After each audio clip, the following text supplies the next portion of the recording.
Hello and welcome to Probable Causation, a show about law, economics, and crime. I'm your host, Jennifer Doliak of Texas A&M University, where I'm an economics professor and the director of the Justice Tech Lab. My guest this week is Sarit Weisburd. Sarit is an assistant professor of economics at Tel Aviv University. Sarit, welcome to the show. Hey, Jen, how are you? I'm great. Very happy to have you here. So today we're going to talk about your research on how police presence affects local crime rates. But before we dive into that, could you tell us about your research expertise and how you became interested in this topic? Sure. So my research expertise within the economics of crime focuses primarily on policing and specifically in understanding the relationship between police allocation, police patrol, 911 calls, and crime outcomes. And if I try and think about how I got interested in this, well, my father's actually a well-known criminologist, and he likes to joke that from the time I could talk, he would tell me about his research projects, as I was always a captive audience. But the truth is that I really grew up surrounded by his research ideas and projects, and he spent a lot of time working with police officers. And so for other kids, your parent might take you to the office for a second to pick something up. For me, those stops often included law enforcement. And that was in a much more positive sense than what generally comes to mind when. So I guess I could end the story there and say that's how I joined the economics of crime community. But the truth is that growing up, I didn't really consider academia at all. And I actually got interested in research when I started studying undergraduate economics at University of Maryland and was super fascinated by this idea of causal inference and specifically that, correlations or relationships between different variables and data can be spurious. But we can use different techniques to uncover the true causal relationship. And I was really fascinated with that idea that there's kind of this mysterious relationship that we need to uncover. And I would say 15 years later, it's still the most interesting piece of my research projects. So when I started off, I really planned to make my own way and do something totally different than, the research I had grown up with at home. And I actually started looking at driving behavior and how financial incentives and police officer deterrence can impact the way people drive.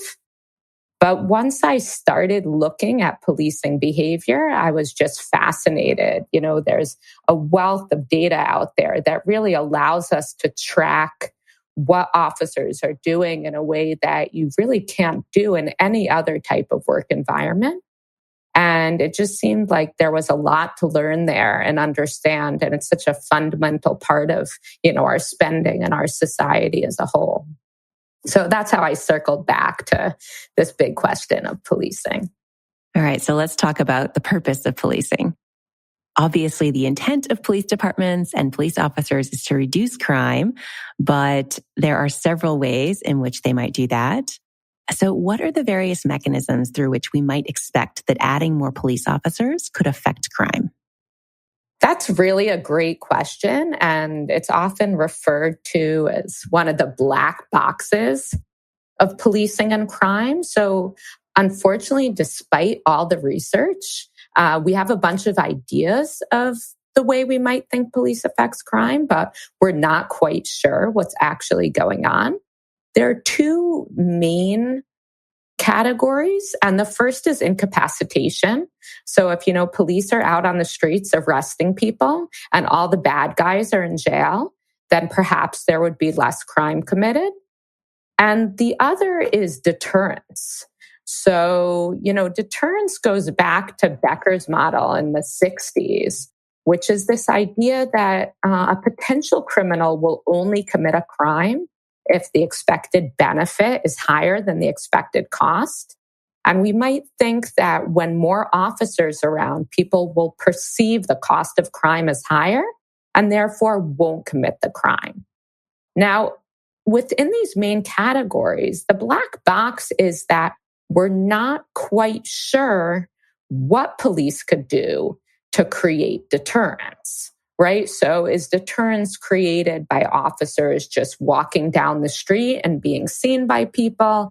Is it created by officers, patrolling in cars and racing through neighborhoods? Is it a specific policing strategy like broken windows policing or neighborhoods policing or rapid response policing or hotspots policing?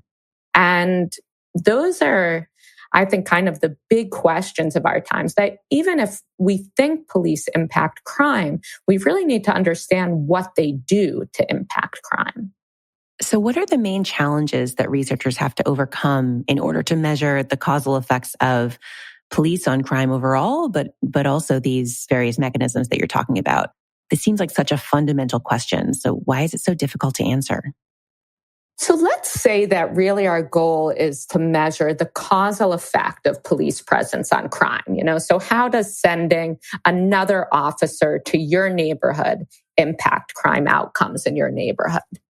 And the first hurdle is the data itself, right? Usually we don't have data on the number of officers in your neighborhood.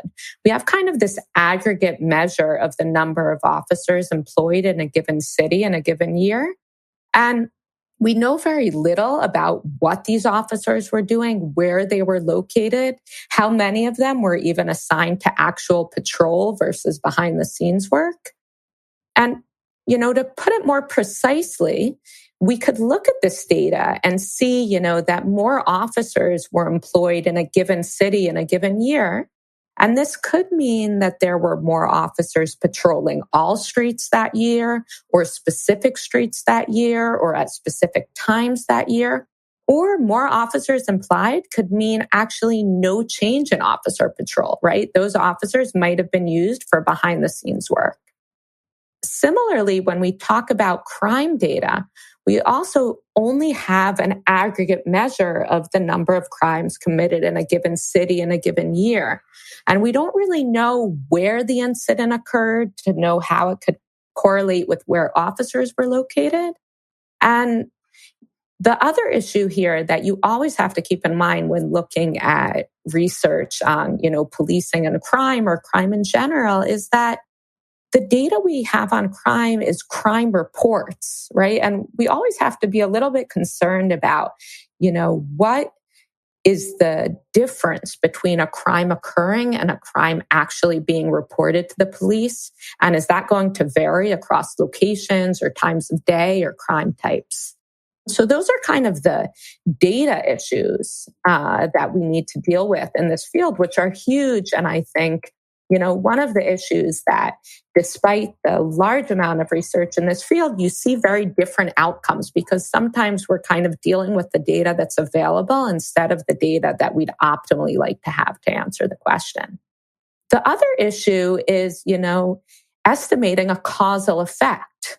So whenever we're working with data, and especially in this era of big data and machine learning, there's this idea of let's just let the data talk, right? Let's not make a model. Let's just look at the real relationship.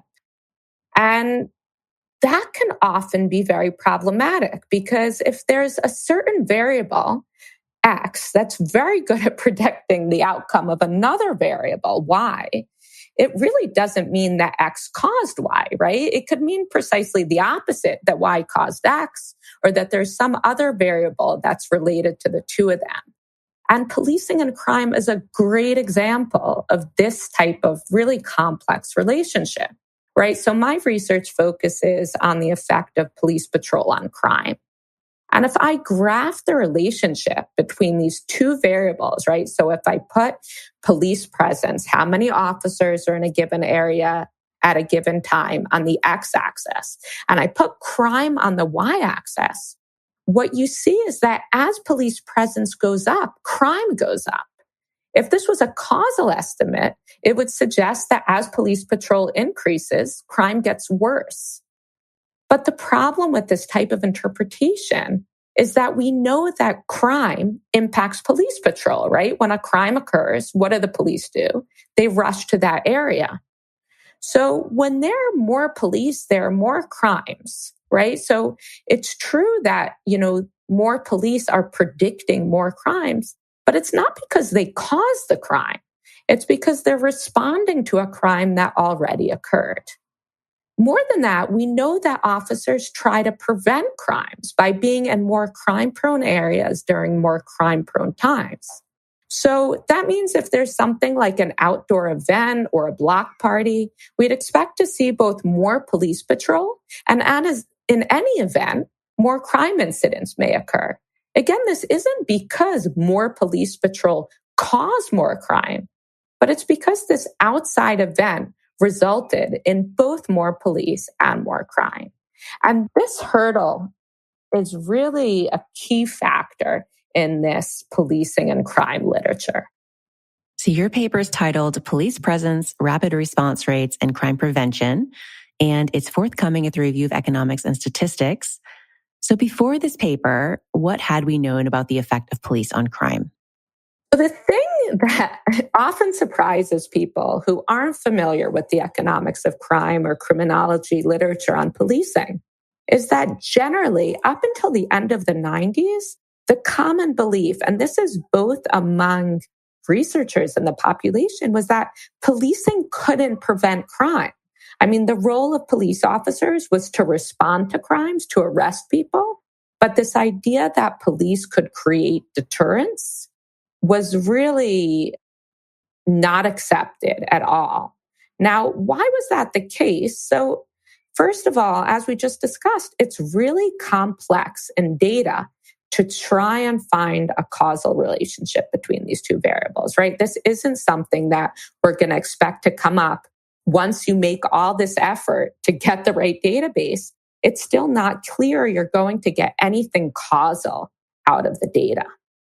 The other thing is that in the early 70s, there was this experiment called the Kansas City policing experiment, where police patrol was exogenously increased in specific beats. So, it was thought of as kind of the optimal experiment, and they failed to find any impact of an increased preventative patrol on crime.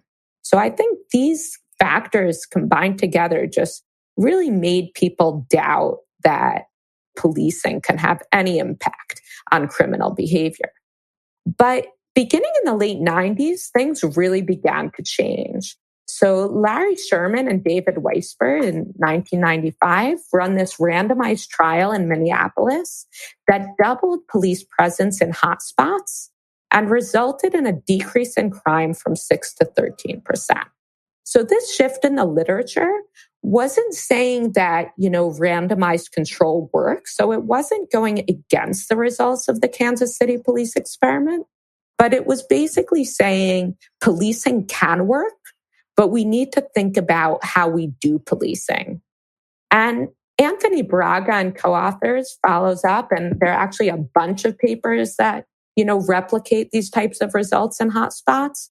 Braga's paper is looking at Jersey City, and they're looking at problem-oriented policing. Again, they're running it at hotspots, but they're saying, if we really look at the characteristics of the neighborhood and think with the community about what needs to change, we can reduce crime. And they show the same in their paper.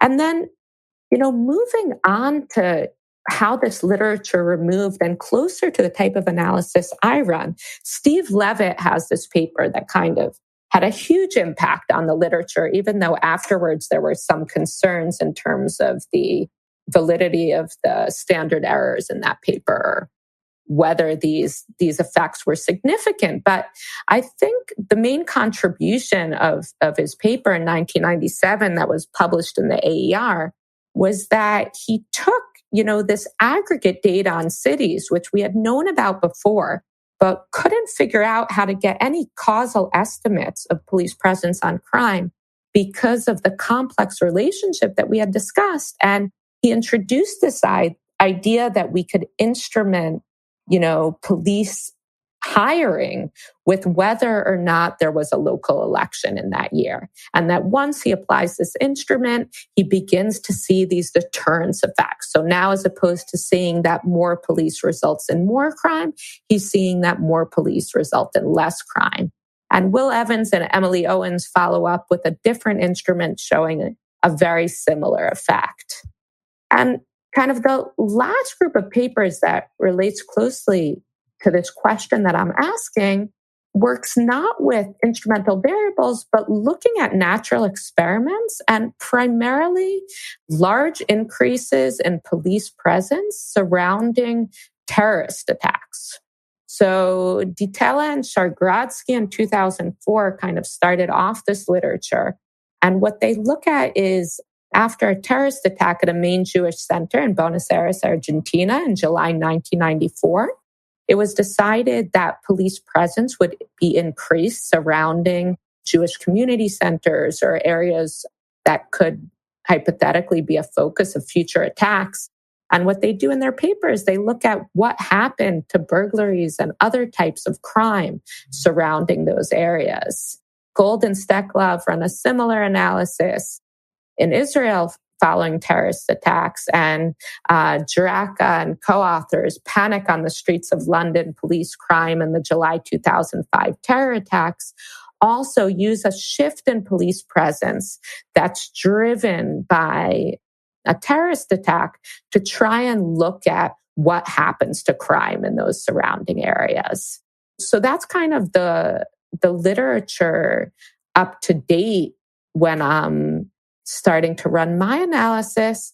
And the key kind of missing ingredient that I'm hoping to contribute here is to look at the specific location of police officers across an entire city and changes in police presence that aren't driven by an external event or an out of the ordinary event, hopefully like a terrorist attack, but just by the day-to-day mechanisms of how policing works in a large US city. So in this paper, you use very cool data, which we will talk about from Dallas, Texas, along with that police department's focus on rapid response to 911 calls as a natural experiment. So let's talk about the context in Dallas. How are police officers allocated across beats in that city? And why does that initial allocation differ from actual police presence over the course of a day? So beat level allocation in Dallas is first kind of determined by calls and crimes from previous years, right? So the data will be analyzed and, there will be this general setup of where the department thinks they need to have officers in order to respond to calls. But this can be adjusted weekly by division commanders based on current crime concerns and whatever information that they have available to them. But at the same time, DPD always aims to have a wide spread of police presence across Dallas. And this is driven by the rapid response philosophy that they follow, where it's very important to them that the police be able to respond quickly to any incident in any location within the city. So they're kind of trying to balance these two things of, putting more officers where they need them more, but at the baseline, trying to have at least one officer available throughout the different areas that make up the city. Now, these allocation goals are really very different from what we observe in the data of actual police presence. First of all, keep in mind that police availability, just like any job availability, is dynamic, right? So sometimes an officer will call in sick or he might take vacation.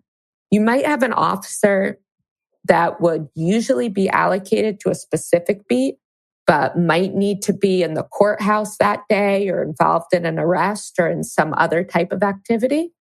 And really, the most important factor that creates a difference between police allocation and police patrol is this rapid response philosophy, because dispatchers are constantly aiming to respond to a 911 call as quickly as possible. Therefore, a large fraction of these officers' patrol time involves responding to calls, and these calls are usually outside of the beat they were allocated to patrol at the beginning of their shift. Okay, so tell us a bit about the natural experiment you're exploiting here, which you just alluded to slightly. So how do you use the response of officers to 911 calls to measure the causal effect of police presence? So recall that our discussion previously about the complication in measuring this relationship between police presence and crime is that police presence can be correlated with so many different things that are directly related to crime outcome. And for this paper, what I did is I tried to think about the ideal laboratory experiment. So if I could just go in and do whatever I wanted to figure out the causal effect of policing on crime, what I would do is randomly change police presence in a certain area at a certain time, having nothing to do with crime risks at that time. And that's what I'm trying to get at with the natural experiment. What I do is I'm exploiting the fact that sometimes incidents occur outside of a beat that will not be connected to crime risks within the given beat, but still require police attention. So, for example, there could be a call reporting a mental health incident outside of my beat. It shouldn't have anything to do with crime at my beat, but it could cause the officer that's currently patrolling at my beat to leave and respond to the call. This is the natural experiment. So it's this outside call that's unrelated to crime at my beat, but could be impacting the number of officers patrolling my beat. So what data do you have to investigate all of this? Let's dig into those details. The data I used for this project was collected by the Dallas Police Department, and it was shared with the Police Foundation as part of a project promoting the use of AVL data, automated vehicle locator data, to improve policing. And this AVL data is this really interesting data that Jen was alluding to, which I think is really important to think about and brings us into this world of big data. So the main databases I use for the analysis are the 911 call data. So this takes advantage of 684,584 calls that were reported to Dallas, Texas police in 2009. For the main analysis, I'm focusing on about 300,000 calls that report incidents of crime. And importantly, remember what was generally available as this aggregate measure of calls in a given city in a given year. The data I'm using use precise information on the type of crime reported and the precise location, latitude, longitude of each of these calls. So I know exactly what time they took place and the precise location of the call. The other data piece is this AVL data, the automated vehicle locator data. This consists of roughly 100 million pings of information. It tracks the location of 873 patrol vehicles that are active in 2009 by pinging the database roughly every 30 seconds with the precise latitude and longitude location of each car. So this is the big data that, the pros of it were there was a lot of information and a lot to be learned from. The con is it took a while to figure out how to work with this type of data. And together, I used these two databases to create my database for analysis, which was analyzed at the beat level for each hour of 2009. And I could count the number of officers that were present in each of these beats, how much crime had occurred in each of these beats, and how many outside calls had occurred. I think you're one of the first to actually make use of these data, right? I feel like there's one other paper maybe in the UK, but this is the kind of data that police departments have been collecting. But as you said, it is really tough to work with. So I haven't seen anyone before actually figure out a way to make use of this very rich data that basically allows you to map out where every police car is at any given time, which is really just amazing. So what outcome measures are you interested in here? The main outcome I'm looking at in the paper is crime, but we may think police presence will have different impacts on different types of crime. So I also separately consider public disturbances, burglaries, violent crimes, and theft. All right, so let's get a bit more into the weeds of your empirical strategy. So you're going to use the number of outside calls, that is 911 calls from other nearby beats, to construct two instrumental variables. So walk us through the intuition underlying these instruments. So recall that the goal of the instrument is to count the number of outside calls that officers patrolling this beat will answer outside of the beat in this hour. Intuitively, the most precise way to get this measure would be to simply count the number of officers who left the beat in the hour to respond to an outside call, right? Like I could really use this detailed data I have on what police are doing throughout the day to get a precise count of exactly the measure we're talking about. However, this raises the question, well, why were these specific officers assigned to an outside call? Perhaps that's because there was a low risk of crime in their current beat. If this is the case, it would invalidate the exclusion restriction or the assumption that responding to an outside call is not connected to the crime risks in your beat. So I couldn't use this really precise measure. What I do instead is I introduce these two instruments, as you said, that estimate the probability that officers from this beat will be assigned to an outside call in this hour, focusing only on factors that are unconnected with crime risks at this beat. I refer to the first as the outside calls ratio. The idea is that officers in this beat will be more likely to abandon the beat when more outside calls occur in that hour and when there are less officers available in the area surrounding the location of the outside call.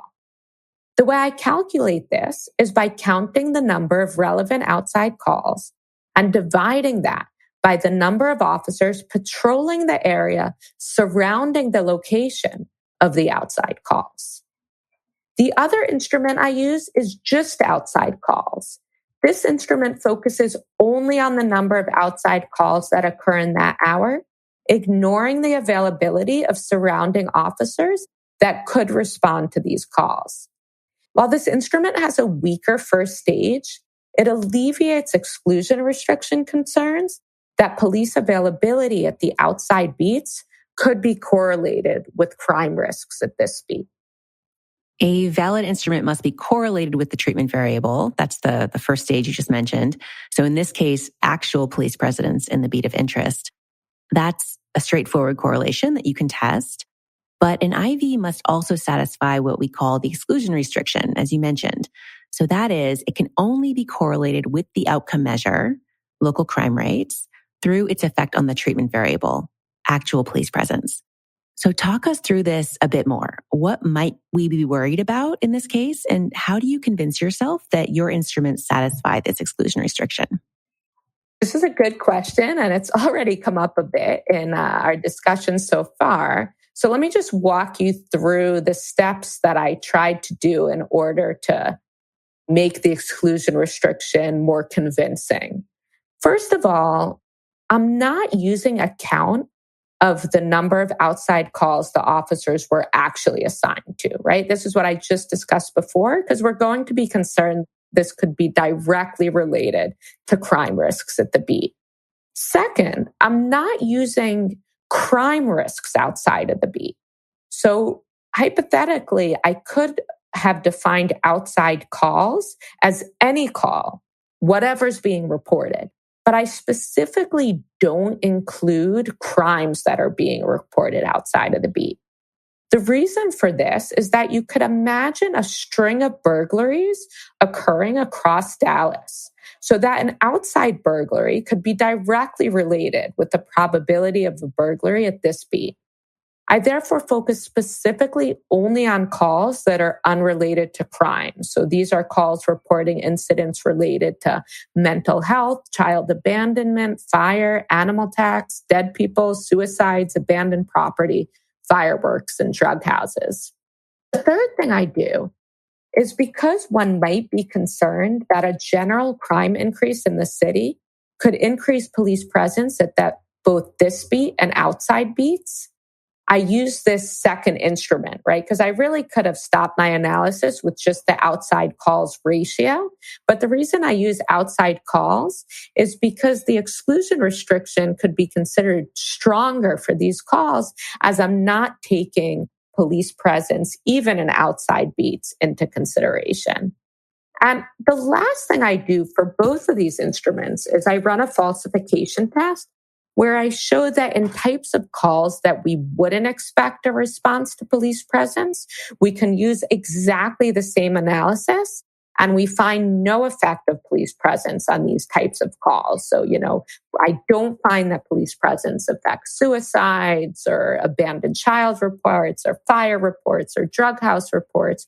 Or we might think that all of these types of incidents are less likely to be affected by whether there's an officer present this hour or not.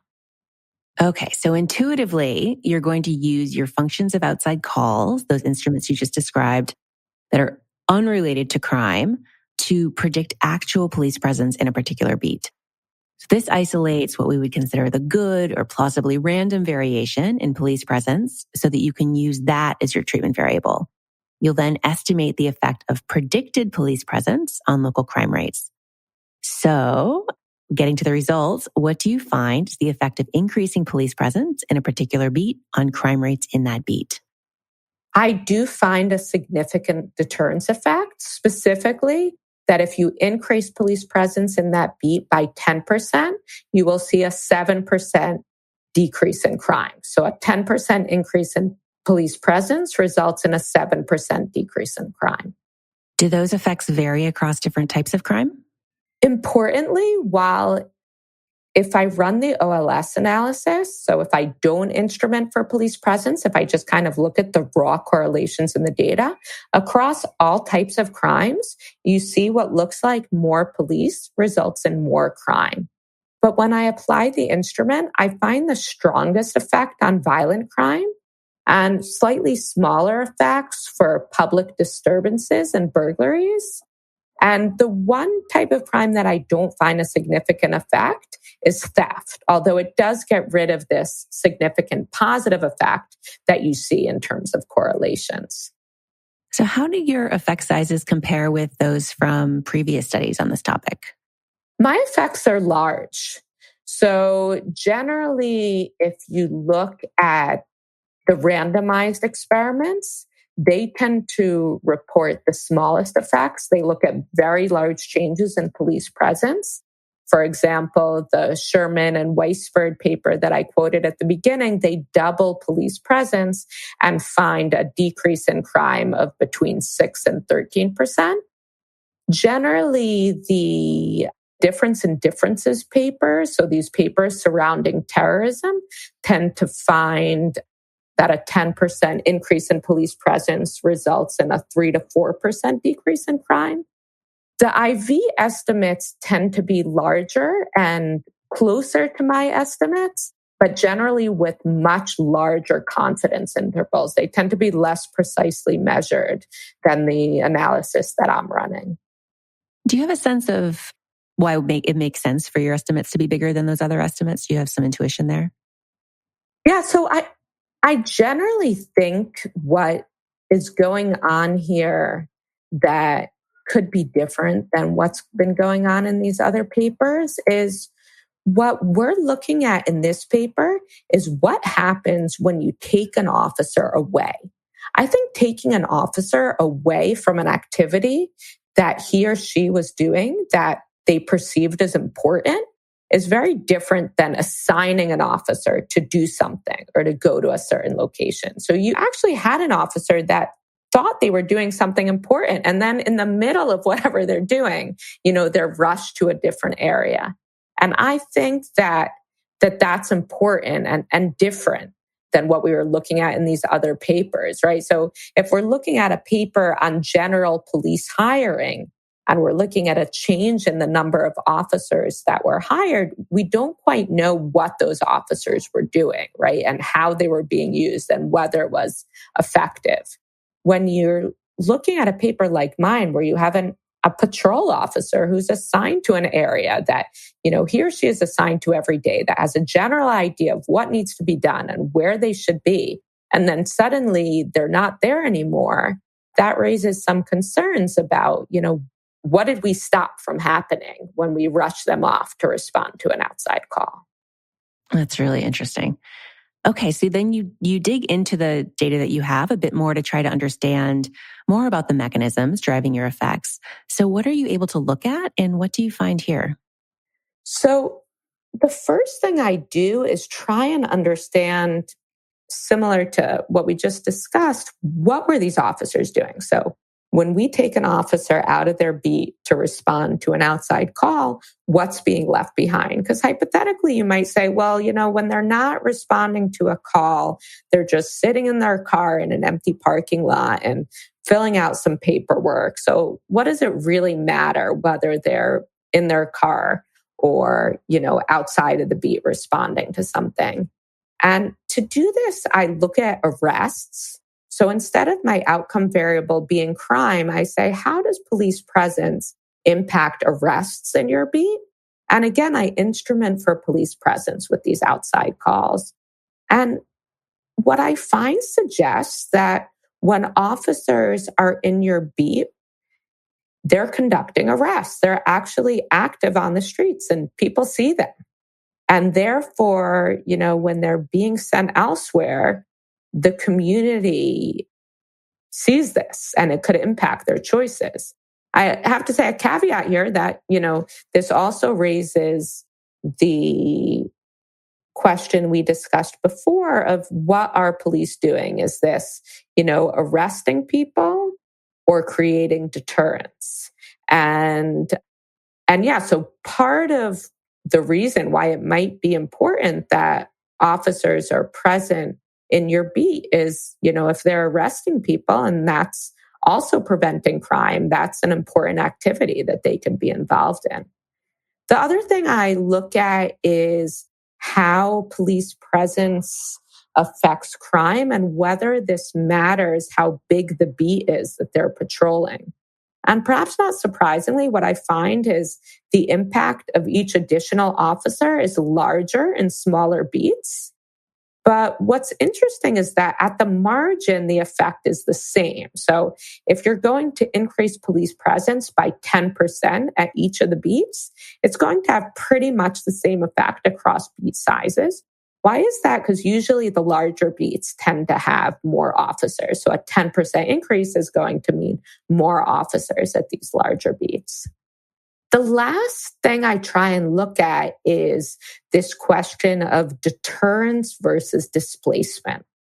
So one of the things you may be asking yourself when you hear about this paper is, when I say that an increase in police presence this hour reduces crime this hour in this beat, you may ask, well, what does that mean? Did you actually prevent a crime from occurring, or did you just push this crime into a neighboring beat where there wasn't an officer present? And that would be called displacement. So to look closer at this issue, I aggregate my data up from the beat level to the sector level. So each sector is roughly 5 or 6 beats.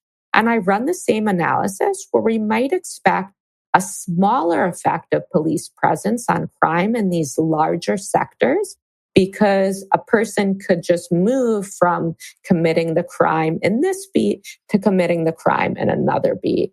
And I actually continue to find a significant deterrence effect that's pretty similar in size. The only crime type that appears to perhaps show some evidence of displacement are public disturbances.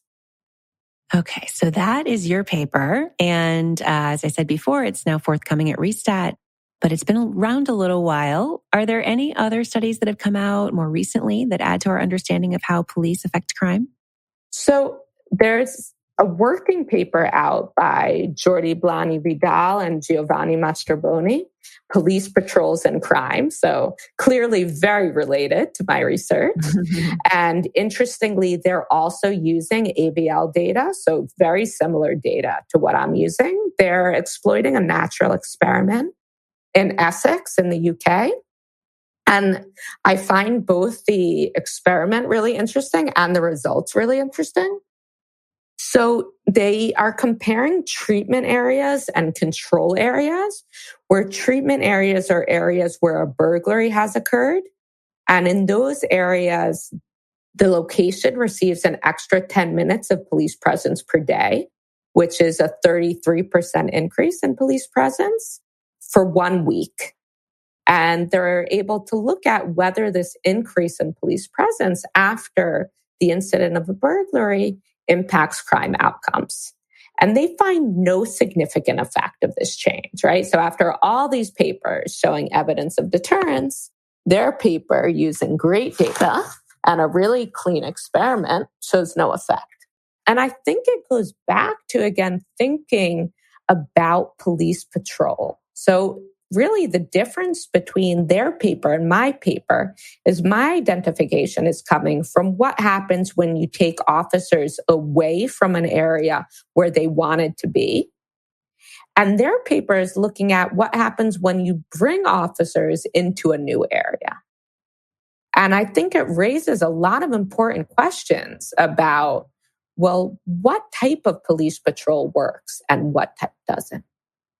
Yeah, and in particular, it seems it highlights the real potential value in really knowing the community that you're working in, right? So if someone's been patrolling an area for a while, they might have relationships with the people who live there. They might have a general sense of who the kids are who are trouble and who isn't. And but if you're just being added because of local crime that's being committed, you won't know any of that stuff. Is that the general hypothesis that you have in mind for that? Exactly. I could not have put that together better myself. Perfect. Awesome. So putting it all together, your findings in this paper, along with the other work in this area, what are the policy implications? What should policymakers and practitioners take away from all of this?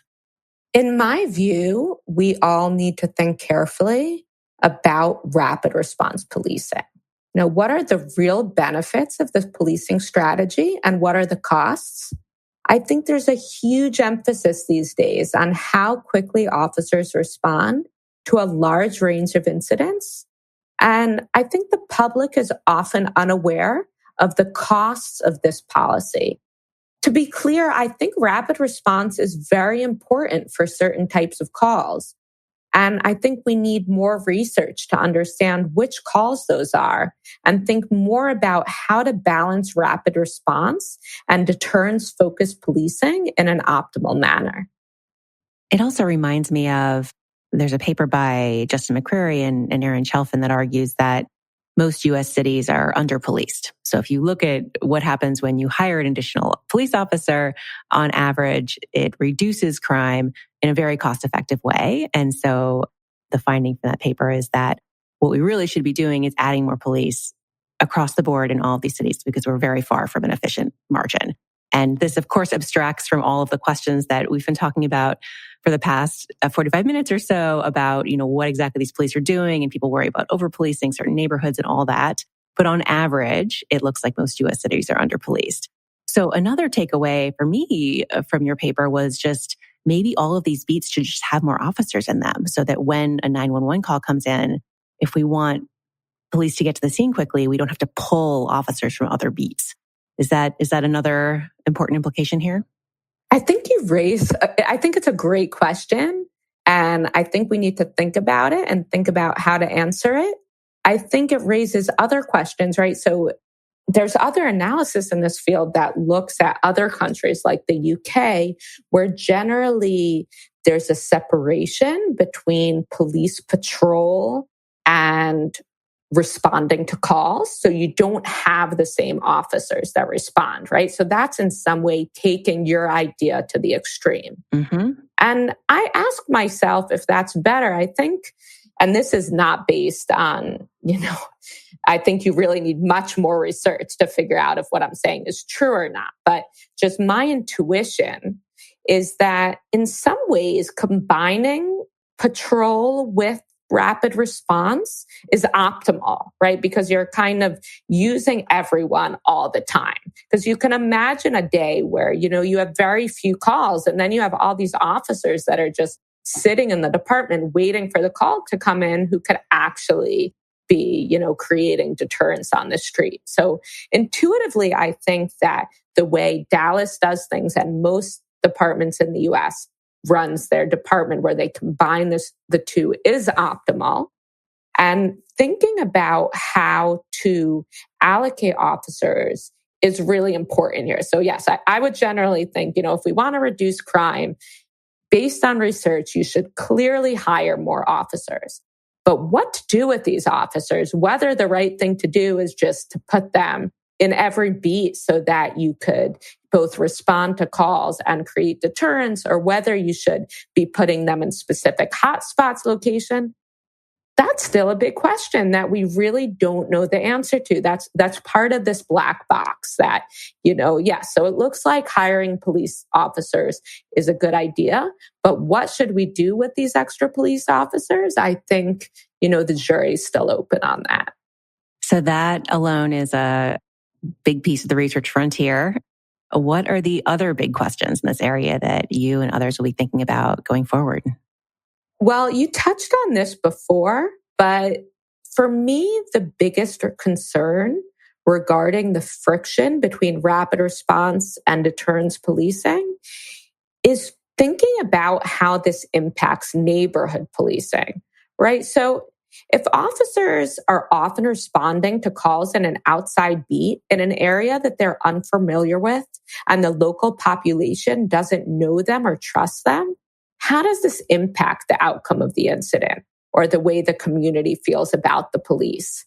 And for me, that's kind of the big question I'm interested in right now, which is, what are the dynamics that go on in this constant friction between, deterrence policing and rapid response policing and community policing? How do all of these factors play against each other, and what is the outcome? My guest today has been Sarit Weisburd from Tel Aviv University. Sarit, thanks so much for doing this. You're welcome. Thanks for having me. We recorded this interview in early May, before the death of George Floyd and the ensuing protests and policy conversations about police reform. A lot has happened between then and now. I wanted to give Sarit a chance to comment on how her research fits into this broader conversation about the role of police in society. Here's Sarit. While my interactions with the police have been positive, this doesn't discount the fact that sadly for many people, especially Blacks in our community, this isn't the case. The current project deals with the average effect of police presence on crime, which I think is an important one. But it's only a first step in understanding the complex dynamic of what police are doing to reduce crime and the costs and benefits of these policies. I hope that my future research will be able to play a role in understanding this dynamic and improving both police effectiveness and their relationship with all of the communities they are charged with protecting.